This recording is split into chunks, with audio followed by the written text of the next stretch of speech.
spots and there would be knobs on rails or on the ledges. Like, you're like, oh, go get your dad's drill. Let's break this off, or let's cut this rail. Sure. We would steal rails sometimes and just take them to our backyard and like concrete them in the yard. Be like, yo, this rail's sick. Let's just fuck it, take it. You know, would steal benches out of schools, like the good fiberglass benches or the butter set benches. up the table, like all that stuff. Yeah.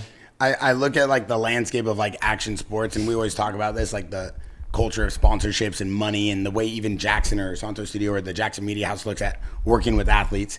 But we feel like the format, and I always talk to P-Rod about this, I literally will call him, give him 30 ideas about like a skateboard event, and he'll be You'll remember too. Yeah, exactly. Yeah. Talking 100 miles I'm the same way. Yeah, and then I'm always like thinking to myself, like, how could I just like get some money and help like a skater like win a best trick or do this or do that? And P-Rod's been involved with some amazing events that we've seen. But I look at the SLS and the format, the vibe, the competition, and you see like that's kind of outside of their norm to just go to like Santa Monica and say we want to do this. Normally they're building like a kind of like building their own skate park in a stadium or an arena. Right. And it feels like almost that's more of what like the skate culture would want more of, which is like these cool landmark events where it can kind of go back to these events that you've seen, like Scheckler, you know, grinding like a 30 rail and everybody's there hoping maybe he gets it or he doesn't, and there's excitement, and it's like more of this public atmosphere. It almost feels like you're in a place where you shouldn't be skating, and it kind of adds to the nostalgia. Yeah.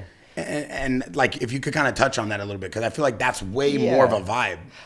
I agree. I think it's definitely more of an authentic street vibe, but I love also, you know, your traditional contests as well, but I think it's just good to keep them both. I like that Street League is taking it to the streets to keep the street culture thriving and alive, because there's so many amazing skateboarders that just don't compete. That's just not what they do. That's not part, but they're still just as amazing, just as legendary, but they're just video part skaters. They're in the streets, they're filming, and they're dropping footage all the time. So I think it's good to kind of like show the public who might be a casual kind of skater or viewer that like this is what the real thing is. This is what we really do. This is the culture. Yeah, this is what this is based off of. Yeah. So that's what's dope too, because I remember like 2010 when I started telling all my sponsors like, hey, like I ain't gonna ride contests no more.